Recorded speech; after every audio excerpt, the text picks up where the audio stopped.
सुबह उठे ठेका पे जा दे, दो पीने तो जेब में ला दे, बहना चाहे क्वारो ही रहनो हो तो, पर पल में शराबी न हो तो। और कह रही थी ना होती मोकू रबड़ी बर्फी, ना होती मोकू रबड़ी बर्फी, बहना चाहे लोन को दलिया हो तो, पर पल में शराबी न हो। नौकरी करता हूँ, मुझे 1,20,000 रुपए तनख्वाह मिलती है, सारा टोटली कैश इसके हाथ में होता है।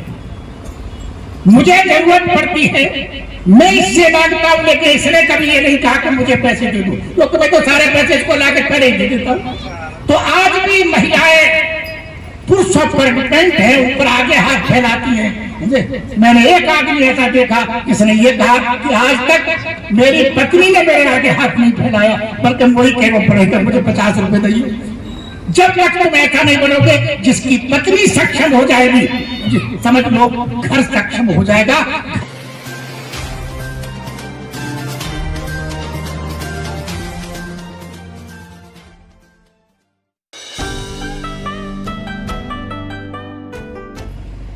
हमारे बीच में आए हुए दूर दराज से श्रद्धावान उपासक और उपासिकाएं,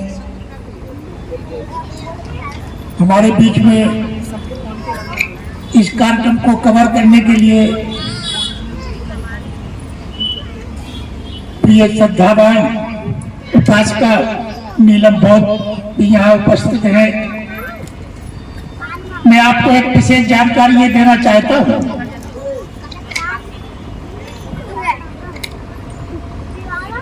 मेरा भिक्षु जीवन सन 78 में शुरू हुआ और इतने लंबे पीरियड में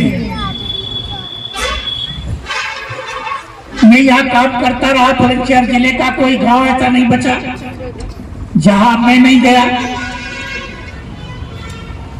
जहां भी बुलंदशहर के अंदर कोई बुद्धिज्म या डॉक्टर अम्बेडकर मूवमेंट का कोई काम हुआ है, तो उसमें मेरा प्रत्यक्ष या प्रत्यक्ष रूप से सहयोग रहा है।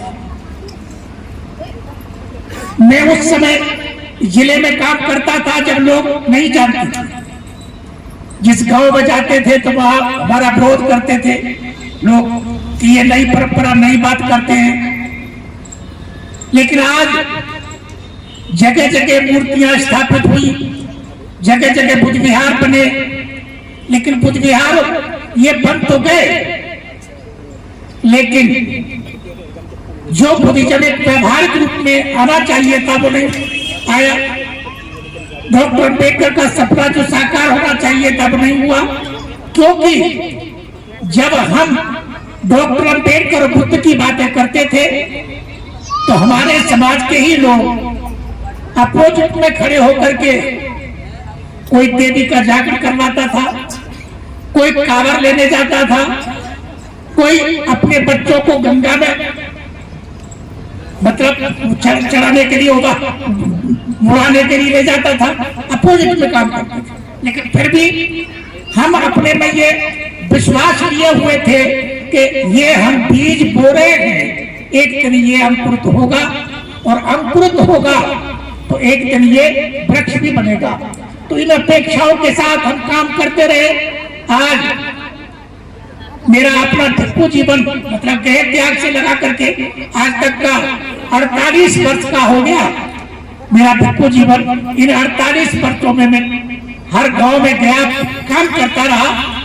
और आज देखिए यहाँ पर शिवालिक के अंदर भी बहुत दिन पहले यहाँ भी बुद्ध विहार बनाने की बात आई, यहाँ किया, बुद्ध विहार भी बनाया, बाबा साहब की प्रतिमा भी लगी। लेकिन वो अब थोड़ा डेवलप हुआ, रोड ऊंचा उठा तो वो दब गया नीचे, फिर उसको तोड़ करके फिर दोबारा बनाने की बात आई। तो सुरेंद्र कुमार गौतम जो यहाँ के है पास में ही स्कूल चलाते हैं, नालंदा पब्लिक स्कूल, उन्होंने गांव के लोगों के सहयोग से फिर दोबारा ये ढांचा खड़ा कर दिया। लेकिन अब सवाल ये उठता है कि ये प्रतिमा जो पड़ी हुई है ये फाउंडेशन करके तैयार हुआ है, इस पे प्रतिमा कैसे लगे? लेकिन कोई बड़ी बात नहीं है। इस गांव में बड़े बड़े पैसे वाले हैं, अच्छी अच्छी पोस्टों पर नौकरी कर रहे हैं, लेकिन अच्छी पोस्टों पर पैसा तो है, लेकिन अपनी कोठियां बनाने के लिए है, अच्छे वाहन खरीदने के लिए है, लेकिन जिसकी बदौलत ये सब मिला है उसके लिए पैसा नहीं। तो देखिए, आज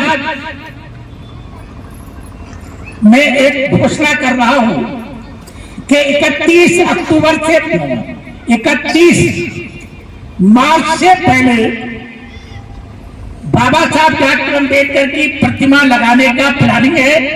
बताओ आप लोग मेरा साथ दोगे?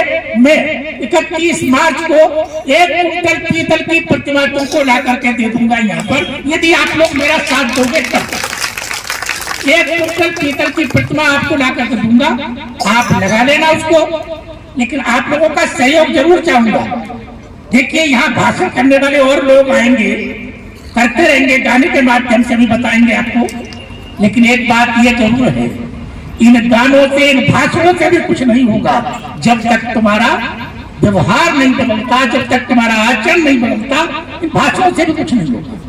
देखिए, एक बात, एक लड़की की शादी हुई, जब शादी हुई ससुराल में गई, ससुराल से लौट करके आई तो उसकी सहेलियां उससे पूछने लगी, बहन ससुराल के लोग कैसे मिले, ससुराल में जाकर के तुझे कैसा लगा?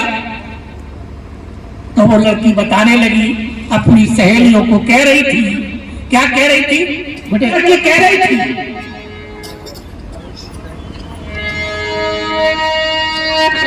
बहना चाहे घर में तो हो तो, पर बलम शराबी न हो तो,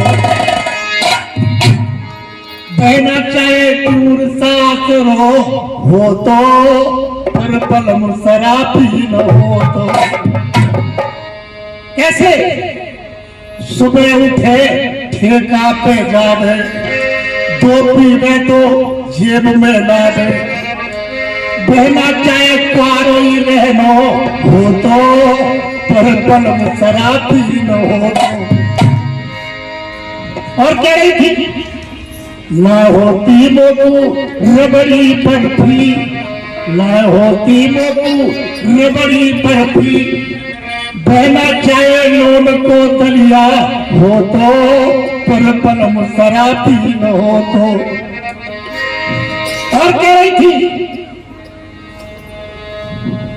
गैस को चूल्हा भले ही न हो तो, गैस को चूल्हा भले ही न हो तो, बहना चाहे माटी को चूल्हा हो तो, पर बलम शराबी न हो तो। सोफा सेट और बेड न हो तो, सोफा सेट चाहे बेड न हो तो, बहना चाहे टूटो खटोला हो तो, पर बलम शराबी न हो तो। बहना चाहे घर में तो हो तो, पर बलम शराबी न हो तो। मोटरसाइकिल गाड़ी न होती, मोटरसाइकिल गाड़ी न होती, बहना चाहे टिल्ली चला तो हो तो, पर बलम शराबी न हो तो। जब तक तुम्हारा ये शराब और ये नहीं छूटेगा, अम्बेडकर ना तुम अम्बेडकर के बाप का नाम लेते रहो, कोई फर्क नहीं पड़ने वाला है। जब तक तुम्हारी बुरी आदत नहीं छूटती, कुछ नहीं होने वाला है।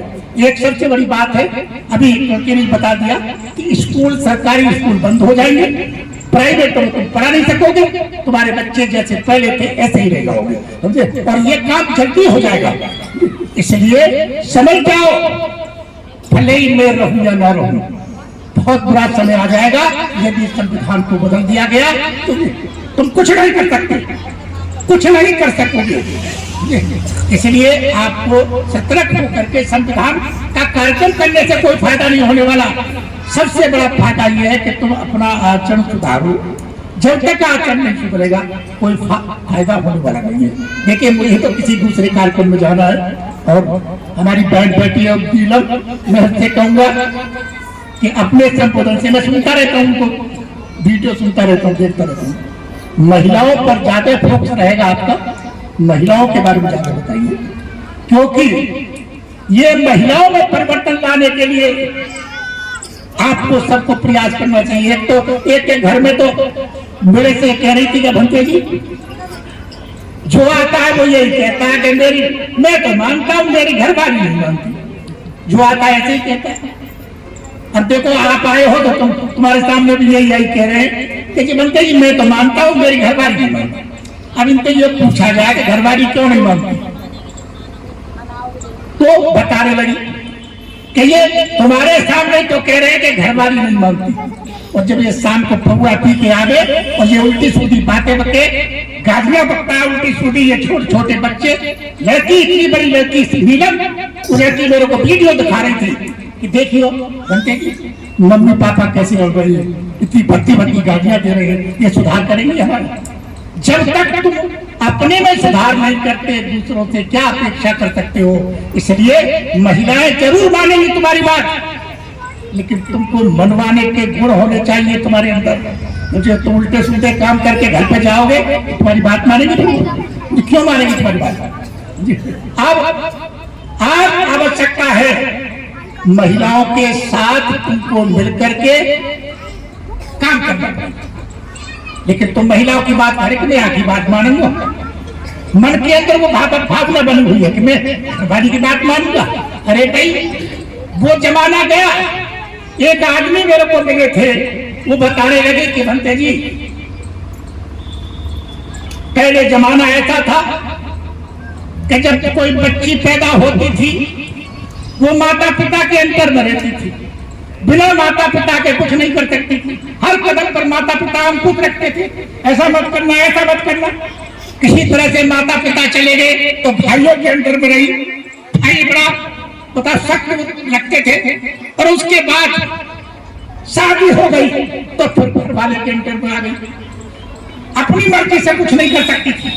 ससुराल वाले उसको तरह तरह से प्रताड़ित करते रहते, लेकिन उसने कहा कि जब से मेरी शादी हुई, नौकरी करता हूं, मुझे 1,20,000 रुपए तनख्वाह मिलती है, सारा टोटली कैश इसके हाथ में होता है, मुझे जरूरत पड़ती है मैं इससे मांगता हूं, लेकिन इसने कभी ये नहीं कहा कि मुझे पैसे दे दो, तो मैं तो सारे पैसे इसको लाके खड़े दे देता हूं।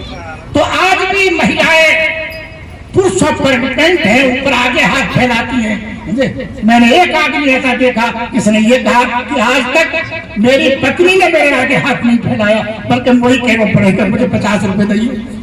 जब तक तुम ऐसा नहीं बनोगे, जिसकी पत्नी सक्षम हो जाएगी, समझ लो घर सक्षम हो जाएगा, घर वाले मतलब बच्चों को अच्छे संस्कार तो माँ देती है। तो महिलाओं में परिवर्तन लाने के लिए आपको काम करना पड़ेगा। और नीलम, मैं आपसे भी आशा करूंगा कि आप महिलाओं के बारे में जरूर अपनी बात कहेंगी। इन्हीं सबको के साथ मुझे तो किसी कार्यक्रम में जाना है। मैं अपनी बात समाप्त करता हूँ। धन्यवाद, सुखी रहें।